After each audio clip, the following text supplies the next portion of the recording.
Walk.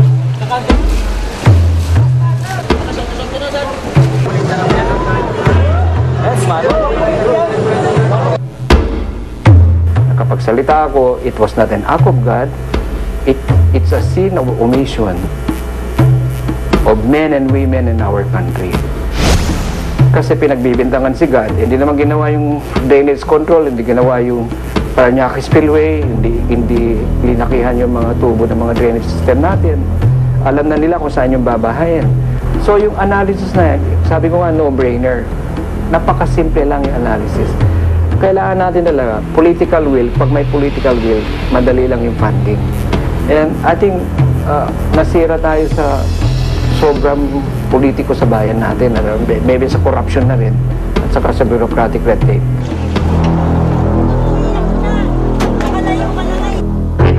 Pero ano nga ba ang pag-asa ng isang bayan kung may mga mamamayang sadyang matitigas ang ulo?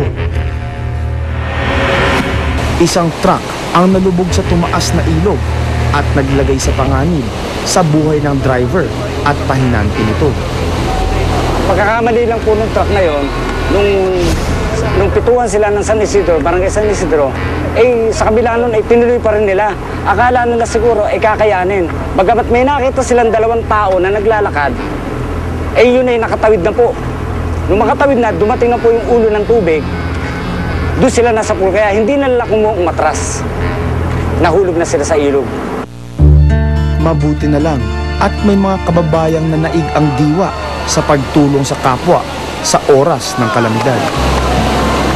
Wala na po talagang ibang paraan na lahat kasi ng paraan po nagawa na yun na lang po talaga yung lalangoyin po. Kahit pinupulikat na po ako, pinipilit ko pa rin po Kaya hindi na nga po ako bumaba sa may gawma kasi pinupulikat talaga ako, nilangoy ko na lang talaga. Doon na ako sa may gawma po. Gagawin ko po lahat ng makakaya ko para makatulong ko sa kapwa ko. Maging ako ay personal na saksi sa pinsalang idinulot ng Bagyong Ondoy. Makikita nyo isa ito sa mga pinaka-tinamaan ng Bagyong Ondoy. Saksi rin ako sa katatagan ng mga Pilipino sa panahon ng mga krisis at kalamidad. Pero hindi sapat ang pagtutulungan at pag-asa upang malampasan ang mga unos. Mahalaga rin ang paghahanda. Ay maghanda na po sila, no, ng mga survival kit. Ito po ay yung bag na o kaya balde o anumang lalagyan na may pagkain sa loob na pwede po ito ay makasave sa kanila yung sa first 72 hours ng after disaster or during disaster. So ang importante sa atin lahat ay ang tubig. So kahit ito'y kumain ng 5 days, basta may tubig tayo, mabubuhay po tayo.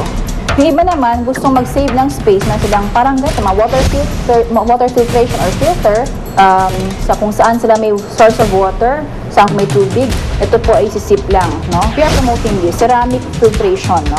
So, yung bawa, may tubig kang nakuha sa bag na hindi malinis, lagay mo dito, lipat mo sa jug. So, napaka-importante, mayroon tayong malinis sa tubig na inumin, no? Kung may tubig, siguraduhin may mga pagkain ding madaling ihanda tulad ng mga instant noodles. Ang mga matitigas na candy at crackers ay makakatulong din pantawid gutom at pang-alis ng pagkahilo. At huwag kalilimutan ang mga bagay na makakatulong upang madali kang mahanap at makakita kahit na madilim. Ina-advise po namin na kayo ay laging may pito sa inyong kit o sa bulsa ninyo o sa sasakyan.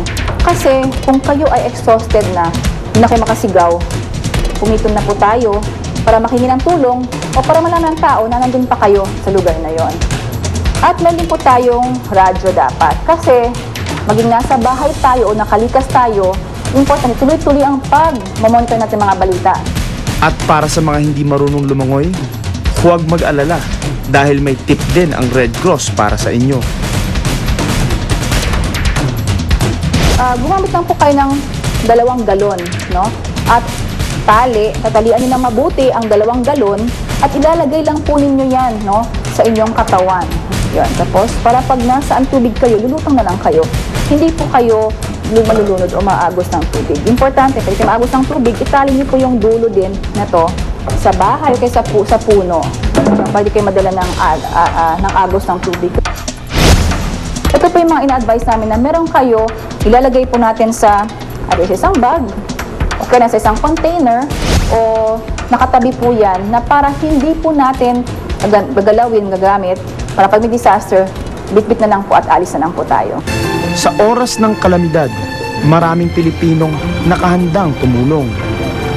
Ngunit ang lupit ng isang undoy ay paulit-ulit nang nasasaksihan ng mga Pilipino.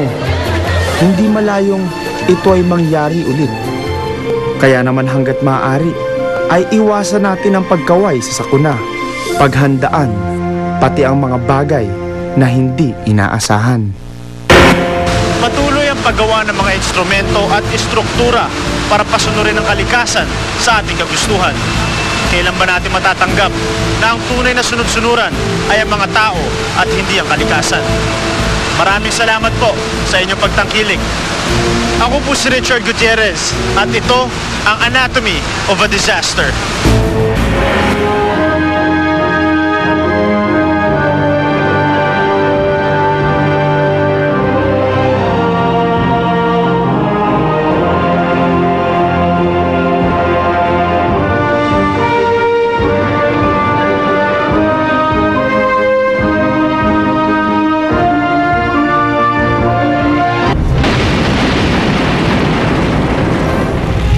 Panoorin kung gaano kalupit ang hagupit ng kalikasan na dala ng pagsabog ng bulkan. Ako po si Richard Gutierrez. Ito ang Anatomy of a Disaster. Pagkatapos ng The Baker King.